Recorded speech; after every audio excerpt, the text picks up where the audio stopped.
It's 8:24. Now, in the modelling business, where 30 is considered old, you'd think there'd be no place for a pensioner, and you'd be wrong. No, because Carmen DELL'OREFICE is still working the catwalks at the age of 80. Since she started modelling 65 years ago, she's been a Vogue cover girl many times and even worked alongside the artist Salvador Dali. Her career is now being celebrated in an exhibition at the London College of Fashion, and Carmen has joined us. Welcome to the programme. Good morning. Lovely to see you. And that is a long time in the modelling business. Well, it seems like a blink of an eye to me. Does it? Yeah. Did you go out and then go back in again? I mean, how did it work?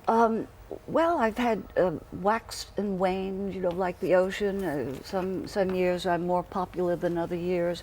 So the years I'm not so popular, I sink more into doing catalogue work and flannel nightgowns for Macy's. But if you want to work, there's always work. Yes. If you don't put yourself in a slot and you enjoy the process and the people, it doesn't matter what I wear. I call myself rent-a-body, you know, and I'm a silent actress in my way, and I have a lovely life because I don't have to study the lines, remember everything. I could never be an actress because that's work that I can't even imagine. You took your first photo test at the age of 13 and you were rejected as being unphotogenic. Correct. How? And that, well, it's like the Beatles got rejected. Well, obviously, by levels too, didn't they? a bad photographer. What can I say? Within 2 weeks, my godfather, who was a cartoonist, said, "You don't look so funny to me." And he had a friend who worked at Condé Nast at Vogue, and this lovely lady was a staff writer. Her name was Carol Phillips, who developed Clinique, the cosmetic line, over time, and then she ended up marrying Benny Goodman, and we were friends both our lives the whole time. Another friend of yours, Norman Parkinson, bumped into you at one stage at your career, and what did he say when you were in your 40s? He looked at me and he said, "You know, for an old bag, you don't look so bad. How about doing some pics in Paris with me?" I had been working with Ronald Smith was his real name. I always teased him about that. I worked with Parks the first time when I was 17.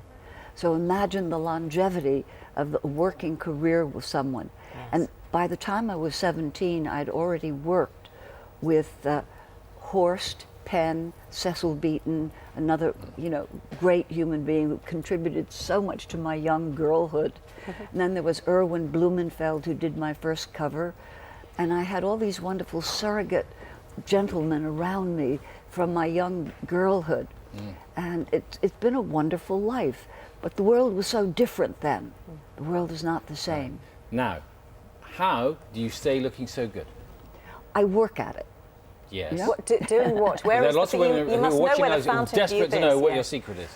There are no secrets. It's hard work. I go to bed on time. I didn't drink until I was over 50. I never smoked.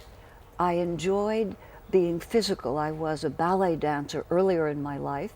I've studied gymnastics with the Russian coach. I was a competitive swimmer. So I started life with a built-in appreciation for the feel of my body and what it can do. And you eat well. I had Hungarian mother, European, my father was Italian, so their way of living and eating and living life was not American. Even though we were very, very poor, it was always vegetables, real meat. I'm a real protein eater. So for me, what works is it's trite to say, but that's why I say there are no secrets. It's a balanced diet. It's paying attention. If I'd never change my wardrobe, because if I'm up 2 pounds the next day, I skip a meal, or I eat lightly. I just pay attention. Obviously. You are a stunning woman. Yes. Honestly, I could listen to you So all are day. You are. I watched you on television from my hotel this morning because I wanted to acquaint myself with my host Bless and hostess. you. And very kind. Yes, indeed. Carmen, thank you very much. Thank you. It's a pleasure. Thank you so much for your welcome. Coming up, BBC News Channel has the latest news from home and abroad. Here on Breakfast, though, it was knockout for Audley on Strictly last weekend. We'll ask him how he feels about losing on points on the dance floor. I almost want to say, I hope I look as good as Carmen when I'm 80. Honestly, Fantastic. She must be bathing in a fountain of youth. Time now to get news, travel and weather Jeans, where good you jeans. are. See you then. Thank you.